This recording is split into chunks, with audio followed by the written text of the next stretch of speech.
নিয়মিত করে, পরিমাণে সেটা অল্প হলেও হোক, পরিমাণে অল্প কিন্তু করে নিয়মিত,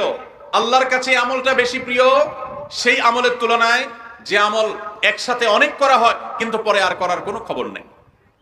কেউ রমজানে কোরআনে কারীম 2 খতম দিয়েছেন, মাশাআল্লাহ, কেউ 3 খতম দিয়েছেন, কিন্তু রমজানের পরে কোরআনে কারীম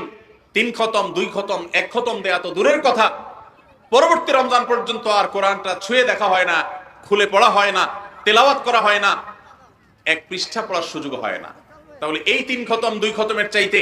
রমজানে কেউ যদি 1 খতম কোরআন দেন অথবা তার চাইতে কমও কোরআন তেলাওয়াত করেন, কিন্তু রমজানের পরে সেই কোরআন দিনে হয়তো 2-5 পারা পড়তে পারেন না, কিন্তু 1 পৃষ্ঠা হইলেও পড়েন, 2 পৃষ্ঠা হইলেও পড়েন, তার দৈনন্দিন রুটিনের মধ্যে কোরআন তেলাওয়াত থাকেই থাকে। আল্লাহর কাছে ওই 3 খতম দেওয়া কোরআন তেলাওয়াতকারীর চাইতে মাত্র 10 পারা কোরআন তেলাওয়াত করেছেন যিনি রমজানে, কিন্তু রমজানের পরেও সেটাকে ধরে রেখেছেন,